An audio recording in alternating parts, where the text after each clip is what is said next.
Hello again, Year 9 historians. Today we talk about the Eastern Front. Now, because Australians fought on the Western Front, that's often in education, and that's pretty much all you hear about from our point of view, yeah? The Western Front, the Western Front, the Western Front. Hey, guess what? There were two fronts. Western Front, bogged down in trenches on the border between France and Germany, but then there was also the Eastern Front. A really big deal, the Russians fighting the Germans, a lot of movement on the Eastern Front.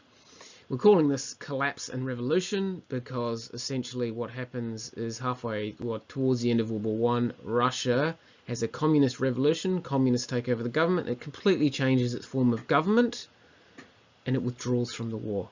It just says to the Germans, yeah, we're not interested in this war, you can have all of that land, we're out of here.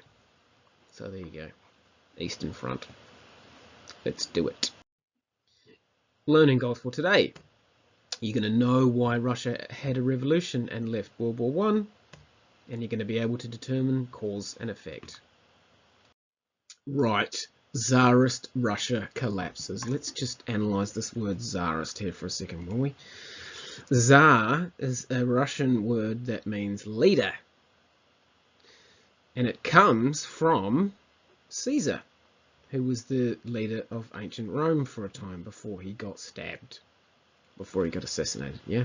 So Tsar means leader, and it comes from Caesar. Right, so Tsarist Russia, i.e. Russia that was being ruled by a leader called a Tsar, collapsed.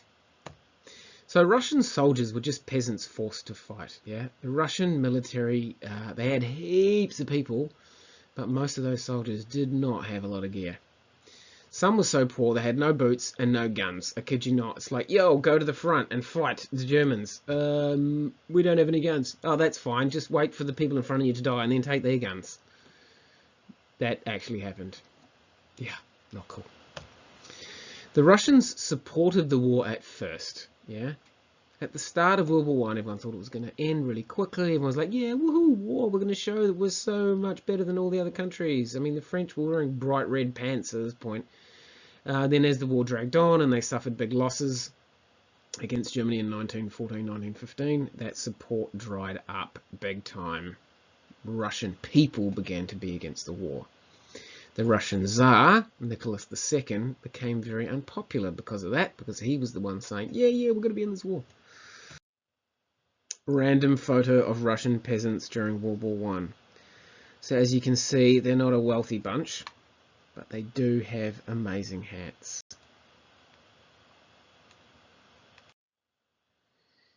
Here's a photo of some Russian soldiers going into battle. These are not the peasants that didn't have guns like I was talking about, but anyway, that's what they wore. Swarthy looking bunch. This is Tsar Nicholas II. Spoiler alert, he gets killed. Revolution! The Russian Revolution, a huge moment in history because it was the first time communism took over in a whole country, and this had huge implications for the rest of the world. The Russian Revolution spread to other countries like China and Cuba, North Korea, quite a few other, Vietnam. The Russian Revolution set up this big, and this is not to do with either of the world wars, but set up this big thing, communism versus capitalism, yeah?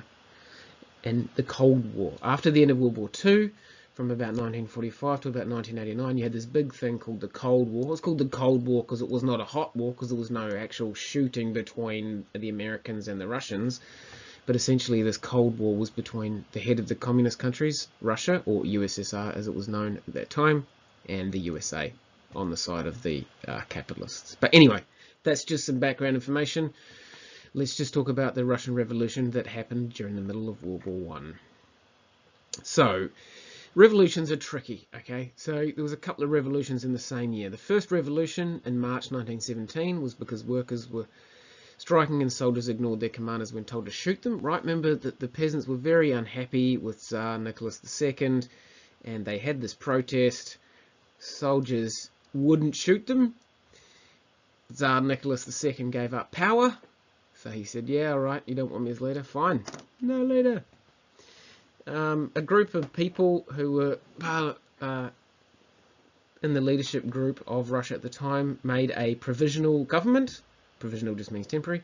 So there was this provisional government controlling Russia from the March 1917 revolution. Hardly anybody liked it. I'll show you some pictures from it.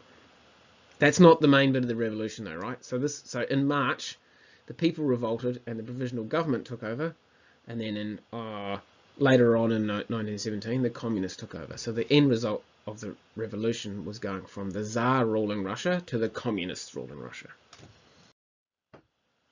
Here's people protesting. Wish I knew what that said. More photos of that protest. And then this is an artist's rendition of the protest. Now this slide's probably a bit early. This is the 4 big leaders of communism. On the left, that's Karl Marx. He was a philosopher, a political philosopher who theorized this idea of communism, which is essentially socialism but more extreme, the idea that people should own everything rather than private property. I'm pretty sure the guy beside him is Joseph Engels. It's just another guy who helped him write his Communist Manifesto. The third guy there is Lenin, Vladimir Lenin. He was the guy behind the Russian Revolution. Yeah, that's the guy that we're going to be talking about. He took over Russia in 1917 in the middle of World War I. And the guy beside him is Joseph Stalin. When Lenin died, just after World War I, Stalin took over. Stalin was a bit of a psycho. Anyway, the main guy that you need to worry about there is this character here, Vladimir Lenin. He was the leader of the Bolsheviks who took over Russia in 1917. Revolution continued. Okay, so in 1917, so remember in March 1917, the people protested and then Tsar Nicholas II went, nah. And the provisional government took over, but nobody liked it. In November 1917, the Bolsheviks, which were this political party of communists, took over, and they ruled Russia all the way until 1989. There you go, one-party system. And that was the end of the Cold War, 1989, when the communists stood down. That revolution was led by Vladimir Lenin. He was the communist leader. He believed in communism. Communism is I could spend 1,000 years explaining what communism is, but really, in a very simple summary, it's the belief that everything should be owned by the community, not by private property. Yeah, you don't own things; it's all communally owned, and everybody gets the same pay. Ideally, even in a perfect communist world, this is the perfect communism, right? Anytime they actually tried to implement communism in any country, because it was implemented by people who are selfish and greedy, didn't pan out exactly like that. But that's what the theory was anyway. That's what Karl Marx, the philosopher who dreamt up this form of communism, that's what he said. The new Bolshevik army signed a treaty with the Germans, can't remember the name of it, Brest-Litovsk, I think, was the name of the peace treaty. Basically, he was like, yeah, we don't want to be in World War I. This is all you weird empires fighting against each other. We're not an empire anymore. We're communists. And so they just went, you can have all that land, and then we'll get out of the war. I'll show you a map in a sec to show you how much land they gave up. Here he is, old Vladimir Lenin, giving a speech. He was a very awesome orator. A very great public speaker. Here's another one of them here, standing on a pretty budget-looking lectern there. Heaps of people turned up to listen to him. Here is the land that they gave up. So everything that's in between those two blue lines there, all this stuff here, was occupied by Germany at the time, and rather than Russia fight for it, they just went, no, we don't want to be part of your stinky war anymore. So they just went, you can have it. There you go, yeah, the Treaty of Brest-Litovsk in 1918, last year of the war, and they gave that all to the Germans to get out of the war. Okay, Here's your activity for the day. Remember, one of the learning goals was being able to determine cause and effect.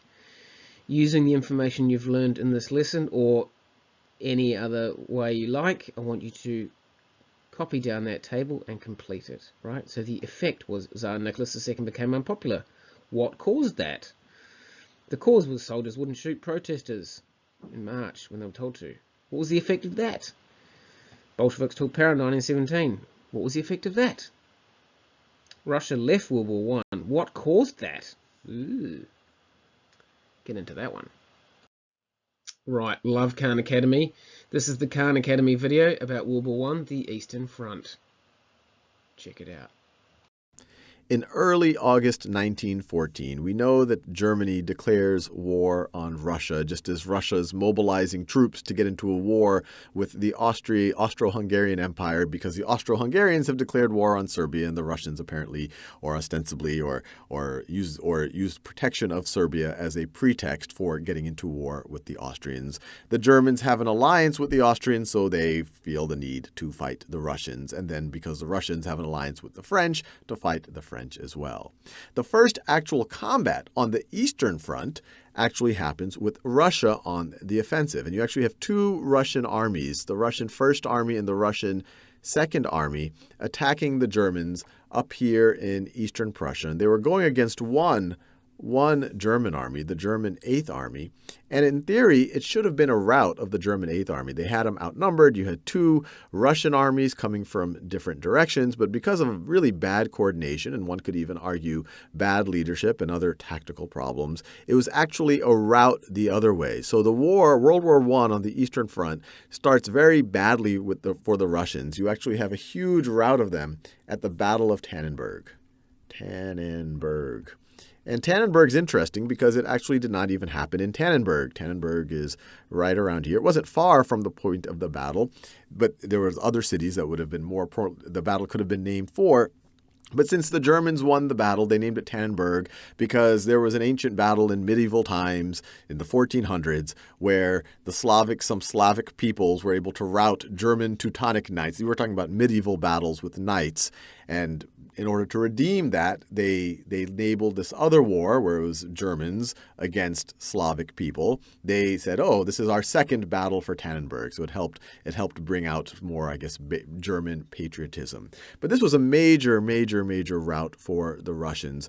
The Second Army in particular got completely decimated. The Russian Second Army went into the battle. I've seen estimates of 150,000 to 180,000 troops. Roughly half were killed, and only about 10,000 escaped the Battle of Tannenberg. And it was such a humiliating defeat for the Russian Second Army, but that the general of the Russian Second Army, General Samsonov, and I'm sure, once again, I'm mispronouncing everything, General Samsonov actually shot himself. He committed suicide. He was so humiliated and so embarrassed by that defeat. So the war did not begin well for the Russians.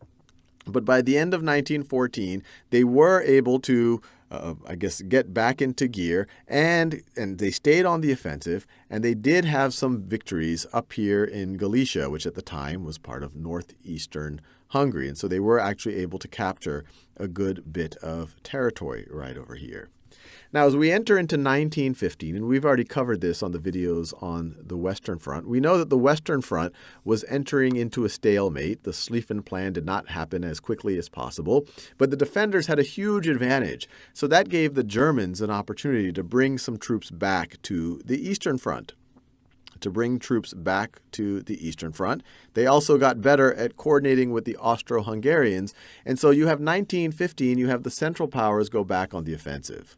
So Central Powers go back on the offensive. And they're essentially able to drive the Russians out of Russian Poland. So they're able to drive the Russians out of Russian Poland, roughly to this border that I had drawn right over here. Roughly to this border, give or take, right over here. When we talk about Russian Poland, the modern state of Poland, I'm making this video now in 2013, the modern state of Poland was essentially split between what you see in this map between the Russian Empire and the German Empire. The modern state of Poland is roughly is roughly this region right over here. And so you see it's completely split, almost like a yin and yang symbol between these two empires. But through 1915, the Russians were pushed out of Russian Poland roughly to this border. And essentially, to a large degree, it was because Russia, even though they had this huge army, this huge manpower, they had bad communication lines and actually had bad technical supplies. Russian industry wasn't able to keep up with the demand of the war and wasn't able to supply the munitions in proper quantities and the arms in proper quantities to their troops.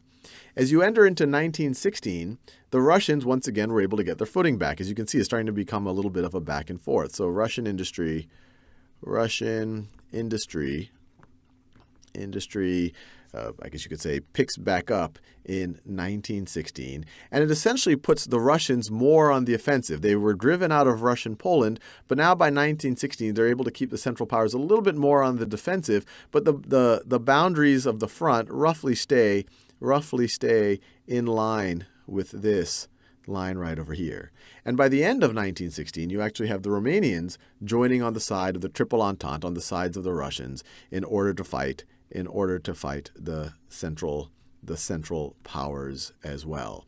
Now, this might look like it's starting to look better for the Russians. The Russians, their industry is finally picking up. They're starting to put the Central Powers a little bit more on the defensive. But the entire time that we're talking about this battle, the economic situation in the Russian Empire is deteriorating dramatically. By the time you get into 1917, the Russian economy, is really falling apart. You have food shortages, you have riots, and in February of 1917, you have the February Revolution, essentially the overthrow of the Romanov dynasty. It's been in power for 300 years, but you have Tsar Nicholas II. So this is in February, and then in early March, you have Tsar Nicholas II abdicates the throne. And this is the gentleman right here. And we'll do more detailed videos about the entire Russian Revolution and what happens to his family and all of the rest. And you have an interim government that takes place. And this is actually an interesting fact of history. This interim government all of a sudden becomes a democracy. This is February 1917. Remember, the United States has not entered the war at this point. But you might also remember that in April, the United States uses the idea of fighting on the side of democracy as a justification for entering the war, which is very nice because by April, all of the major powers on the side of the, I guess you could say, the Triple Entente, they were all democracies. You're talking about now the interim government for the Russians, you have the French, and you have the British Empire. Obviously, it's a democracy only for those who were voting. And actually, the United States was the first country to recognize the interim government after the overthrow of Tsar Nicholas II. But we're not just done with 1917. 1917 is one of those huge years in the history of the world, and especially in the history of Russia.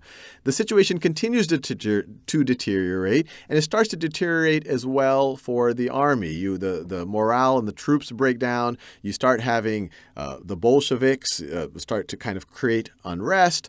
By the end of 1917, now we're talking about September 1917, so that's maybe right around here, you have the Central Powers. Germany is able to capture Riga, which is a major city right over here on the Baltic, which brings the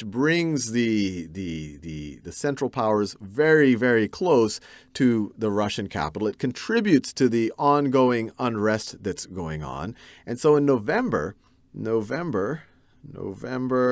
7th, you have a coup d'etat of that ostensibly democratic interim government, provisional government, and you have the communists take power. You have the Bolsheviks take power under the leadership of Vladimir Lenin right over here. So November 7th, 1917, very famous date in history. You have the Bolsheviks. So this is Lenin leading the Bolsheviks into power. Now, they were in no interest to continue fighting this battle with Germany. They had their own civil war to worry about. They were trying to consolidate power in Russia. So in December, they essentially get into start to negotiate an armistice with the Central Powers, and they did not have a lot of leverage in this negotiation because they really did not want to be in this war. And so by March of 1918, you have the treaty. This is between Russia and the Central Powers, the Treaty of Brest, and I'm sure I'm mispronouncing everything, Brest-Litovsk.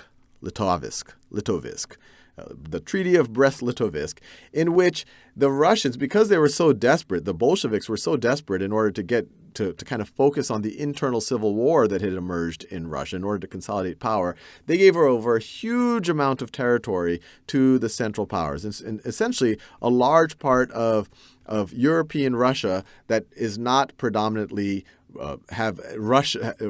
is not predominantly of Russian ethnicity went over to the Central Powers. Now, this treaty is important because it essentially was the end of World War I for the Russians. It essentially was the end of the Eastern Front, and it allowed the Germans to then refocus on the Western Front, which allowed the Germans to start bringing troops back over to the Western Front, and they were actually able to do quite an aggressive spring offensive on the Western Front. And if it wasn't for the U.S. at the time now being able to reinforce the Western Front, remember they declared war in mid-1917, it's not clear that the German offensive might not have been successful in the spring of 1918.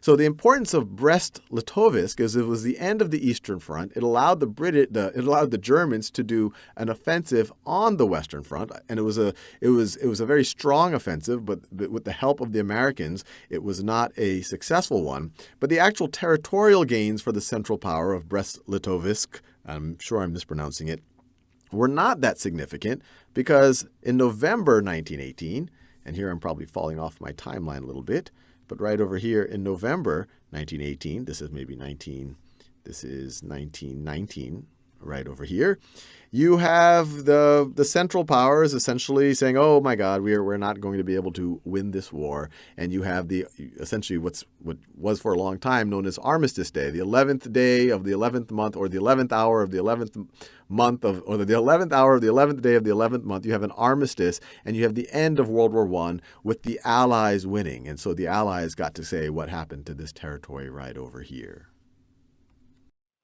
Now, if you go on to do VC history, there's an entire subject called revolutions, where you get the choice of looking at French Revolution, American Revolution, Chinese Revolution, or Russian Revolution. So Russian Revolution, huge deal in history. Here is the Simple History, which is a YouTube channel, their take on Russian Revolution. Only goes for a couple of minutes. Take it away. The Russian Revolution. The year is 1914. World War I had begun, and Russia was at war with Germany. The working class and the peasants make up the Russian army. However, they are not well equipped or trained for the battles to come. The year is now 1917. Millions of Russians had been either killed or wounded. The Russian people were angry at Tsar Nicholas II for getting Russia into the war, and several other reasons, including the Tsar taking personal command of the army, Rasputin's power over the royal family, food shortages, and growing political opposition. The first revolution came about in February 1917 on the Julian calendar. In Petrograd, which was the capital of Imperial Russia, demonstrators protested about the lack of bread due to rationing and were soon joined by striking workers. The army was called upon to suppress the uprising. Several protesters were shot and killed by the soldiers. However, many refused to open fire. The army, too, it seemed, had mutinied against the Tsar. The Petrograd Soviet was the city council for workers and soldiers. Now, more and more workers and soldiers elected people to it in order to represent their demands. The Tsar abdicated, bringing an end to the Tsarist autocracy, and a new government took over. This government was run by two political parties, the Petrograd Soviet and the Provisional Government. The Bolshevik Revolution. The Provisional Government was also unpopular. It made the decision to remain in the war and failed to give land to the peasants. Vladimir Lenin and the Bolsheviks were a faction of the Marxist Russian Social Democratic Labor Party and eventually became the Communist Party of the Soviet Union.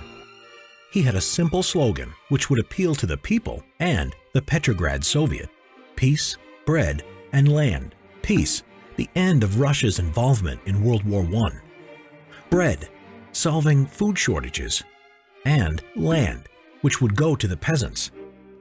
He also stated all power to the Soviets, meaning that he would seize power in the name of the Soviet. On November 6 and 7, 1917, or October 24 and 25 on the Julian calendar, the Bolsheviks, led by Lenin, launched a coup d'etat against the provisional government. They stormed the Winter Palace and arrested the provisional government, putting themselves in charge of Russia's government. After the revolution, the Bolshevik government exited the war by signing a peace treaty with Germany called the Treaty of Brest-Litovsk. A civil war would erupt in 1918 by those who were against the new Bolshevik government, the White Army, and the Bolsheviks themselves, the Red Army. Subscribe to see more history videos. Get Simple History, the Russian Revolution, and Simple History, World War I, out today.